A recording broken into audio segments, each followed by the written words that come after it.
I'm going to tell you the most bang for your buck setup for vlogging and YouTube videos you can get. I've spent a ton of money on things I didn't need, and I think I've kind of whittled it down to the best hardware to get the best results possible with the cheapest price. So watch this video to learn more.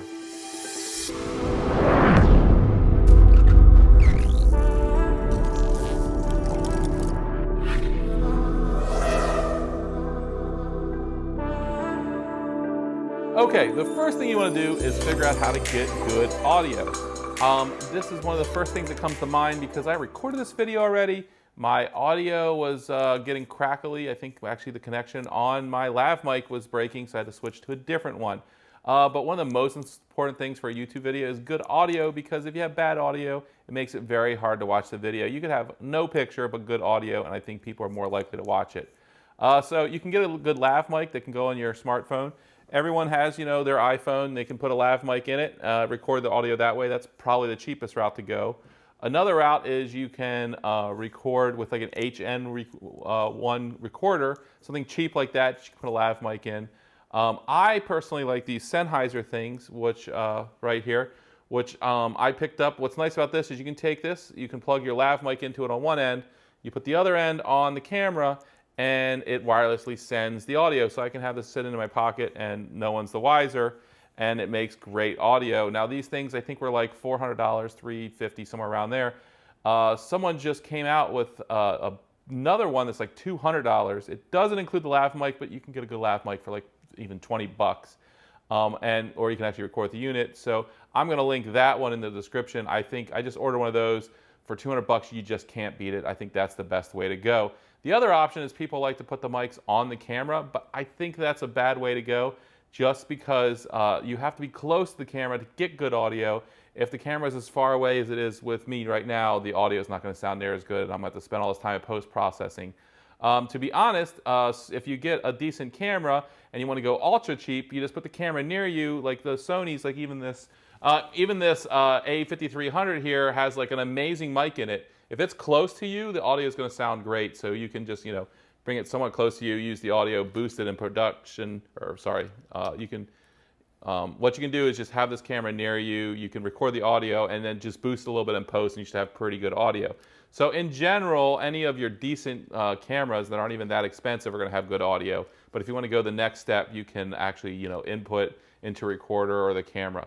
One nice thing about using an external recorder is the camera is going to still be recording my audio when I'm talking, and the recorder is going to record it separately rather than inputting directly into the camera. So that I have an actual backup audio track, which would have come in handy the first time I shot this video, because maybe I could have just used that. Sometimes I do like a 2-camera setup when I have one camera, pointing down at something, and then I'm inputting my audio. That's usually the way I'm recording. And when that happens, I always have backup audio, so it wouldn't have been an issue. But it just happened to be, I was just talking in the video, don't have my second camera on, so I ended up losing my audio. So the first thing I think you should get is some good audio. There's lots of options. Pick whichever one is within your budget and whichever one works best for you.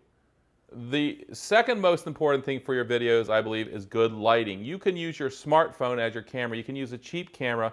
I brought this one up, this A6300 here. That is a good camera for vlogging. One nice thing about this that most cameras don't do is it has a screen that flips up, so you can actually, do the selfie thing and see what you're looking at. This is a very inexpensive camera for as good as it is. I don't use it that much just because it's 1080p and I tend to upload in 4K. But in general, this is a really good camera to go with, and there's like an RX100, which is more expensive and more portable, but even better. And there's a few other options. If I was going to do 1080p, this is the camera I'd get. I do 4K, so what I like to do is use an A7 III. But regardless of what camera I have, the light is the most important. I'm using the Godox SL6W. Just about any camera will work. You can use your phone, you can use anything. The cheap camera will work. It's really about the lighting. The better the camera, the better it is with any type of lighting.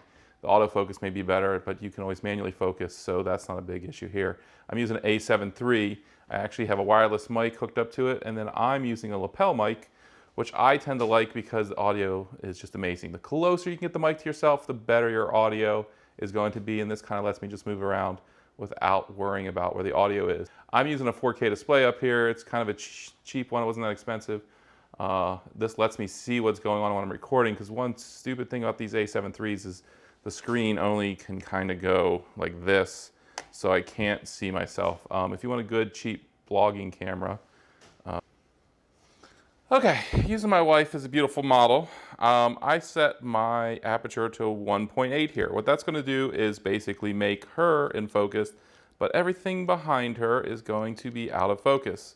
In general, this is a good way to do if you're just doing some talking. Then this is a good way to make you really stand out so people are concentrating on you and not what's in the background.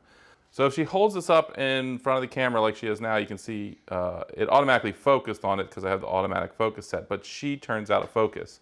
So what you can do is, if you're doing a video where you really need to show people things while you're talking, is you just change your aperture to set a higher depth of field. So we're going to go ahead and do that here. So I'm setting this to 116. And you can see that she's now in focus and the product's in focus as well. So basically you want to find the right depth of field to put everything in focus, which f16 seems to be a good one here if you want to show products. So the background's a little more, the background's popping out, so it's a little more distracting. So it's better to do a plain, black background, less distracting background if you want to do this. But in general, if you're just talking, you want to set your aperture down low. Along those lines, the nice thing to do is have a good background. Now here I'm using my monitors as a background. That's kind of cool. You can see I have some little lights around here. Just little lights make it pop. Do whatever you want. Put something a little interesting in there. Hopefully the bokeh is going to bokeh it out, like basically make it blurry. So you're not going to completely see it, but it's going to give you something interesting in the background and make you pop. I've seen people even use completely black backgrounds. It's up to you what you use, but a good thing to have is good lighting, so you can pop off your background and also have a decent camera when you're recording your video. Another thing to keep in mind when you're uploading your videos, YouTube treats 4K video the best. So even if everyone watches your video in 1080p, it's nice to upload in 4K. Now maybe that means you should take your 1080p, upscale to 4K, upload it that way, and let it downscale it back down. It's going to make the quality of the video better if you upload in 4K. Even if you're not watching in 4K, YouTube still treats your video better. This is a little trick that the FPV freestyle guys use to make their video look the best. That's why they're recording at 2.7K on their GoPro, basically so they can upload it to YouTube and make the video look the best.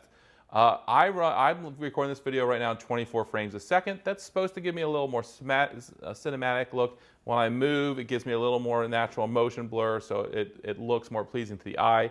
You can record in 30p, you can record in 60p, but whatever you record in, make sure your speed is double whatever you're in. So I have this at 1/48, but if I was in 60p, I'd want it at 120, and if I was 30p, I'd want it in 60.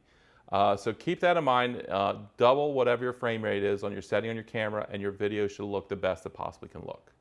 So the one other thing I should touch on is this lens can go down to 1.8 aperture opening.